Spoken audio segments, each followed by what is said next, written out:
جیسا کہ آپ جانتے ہیں کہ 2019 کے بعد اکثر میں نظر بند رہا تقریباً 4-4.5 سال۔ اس نظر بندی کے دوران میں اپنے ساتھیوں سے بھی نہیں مل پایا۔ الحمدللہ پچھلے ہفتے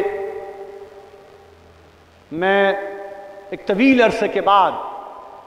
اپنے ساتھیوں سے ملا، جس میں کہ پروفیسر عبدالغنی بٹ صاحب، بلال غنی لون صاحب اور مسرور عباس انصاری صاحب۔ تقریباً 5 سال کے عرصے کے بعد ہم ملے اور ہم نے آپس میں بات کی۔ ظاہر سی بات ہے کہ یہ مرحلہ ایک انتہائی جذباتی مرحلہ تھا کہ اتنے طویل عرصے کے بعد ہم آپس میں مل رہے تھے، اور ہم نے ان ساتھیوں کو بھی یاد کیا جو آج ہمارے درمیان موجود نہیں، جنہوں نے ان 5 سالوں میں انتقال کیا، جو رحلت کر گئے، جن میں کہ محترم سید علی شاہ گیلانی صاحب، محترم مولانا عباس انصاری صاحب، محترم مصدق عادل صاحب، اور بھی جو ہمارے حریت کے چھوٹے بڑے کارکن اور رہنما تھے، ان کو بھی ہم نے یاد کیا۔ محمد اشرف صحرائی صاحب، وہ بھی انتقال کر گئے۔ اس کے ساتھ ساتھ ہم نے اس بات پر بھی اظہار افسوس کیا کہ ہمارے ساتھیوں کی ایک بہت بڑی تعداد ابھی بھی قید و بند کی صعوبتوں میں، قید و بند کی تکالیف میں مبتلا ہے، اور وہ بھی جیل خانوں کی کوٹھریوں میں نظر بند ہیں، جس میں کہ محمد یاسین ملک صاحب، شبیر احمد شاہ، آسیہ اندرابی صاحبہ، شاہد الاسلام، نعیم احمد خان، محمد قاسم فقتو، مسرت عالم، پیر حفیظ اللہ، ایاز اکبر، اور بھی بہت سارے جو حریت کے چھوٹے بڑے کارکن و رہنما تھے، انہیں بھی ہم نے یاد کیا۔ ظاہر سی بات ہے کہ ہم نے 2019 کے بعد جو تبدیلیاں جموں کشمیر کے حوالے سے ہوئی، اس پر بھی ہم نے گفت و شنید کیا، اور جو عالمی منظرنامہ آج تیزی سے تبدیل ہو رہا ہے، جو کہ جسے ہم کہہ رہے ہیں کہ جو چینجز جیو پولیٹیکل لیول پر تیزی سے رونما ہو رہی ہیں، اس پر بھی ہم نے تبادلہ خیالات کیا۔ دوستو، بزرگوں، آپ کو یاد ہوگا کہ 1993 میں جب میر وائز منزل پر کل جماعتی حریت کانفرنس کی بنیاد پڑی، اس وقت حالات بہت مختلف تھے۔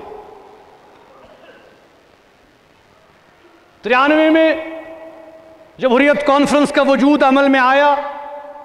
تو وہ ایسے حالات تھے کہ جب عسکریت بالکل اپنے عروج پر تھی،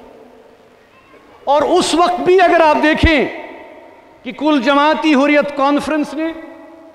برملا اس بات کا اظہار کیا کہ ہمارے بننے کا مقصد، اس فورم کو وجود میں لانے کا مقصد یہ ہے کہ ہم پرامن طریقوں سے اس مسئلے کا حل چاہتے ہیں، یعنی مسئلہ کشمیر کو حل دیکھنا چاہتے ہیں۔ آج تقریباً 30 سال گزر گئے، اور آج 30 سال کے بعد پھر کل جماعتی حریت کانفرنس برابر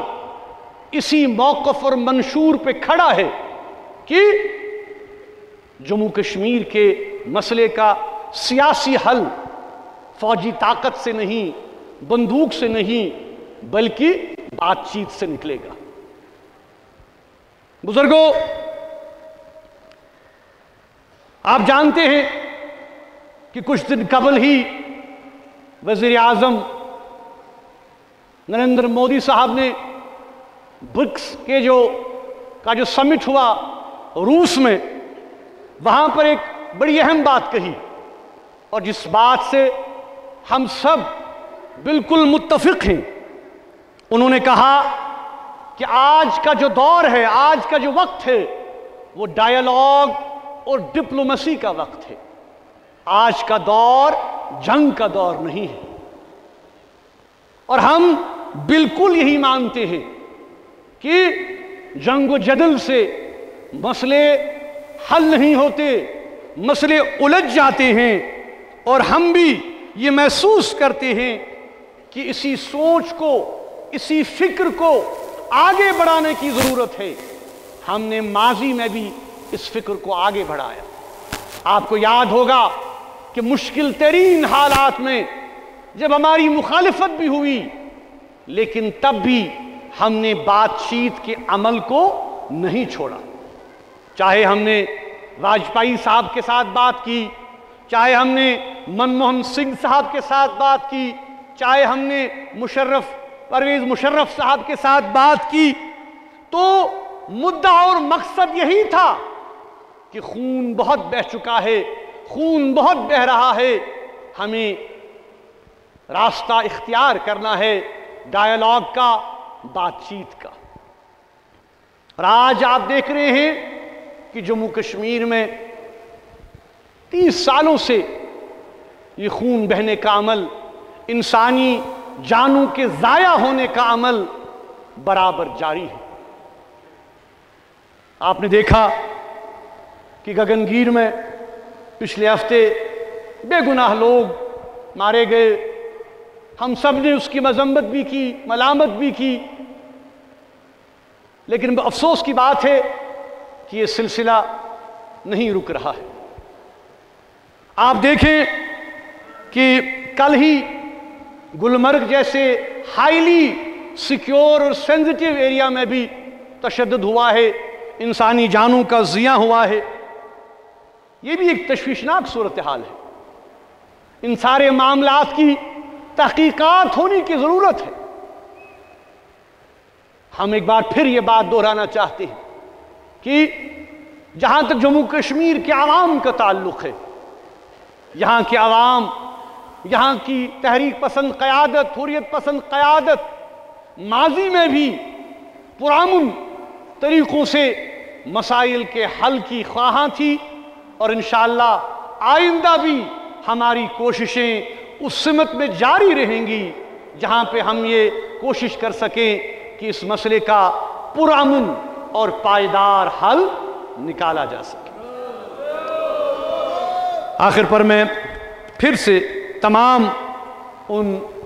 ساتھیوں کو یمزن یا من پانسن وریندام یم رحمت حق گئی، یم شہید گئی، تینی خطر پرو کلمات افضل ذکر فعلم انہو لا الہ الا اللہ، لا الہ الا اللہ، لا الہ الا اللہ، لا الہ الا اللہ، لا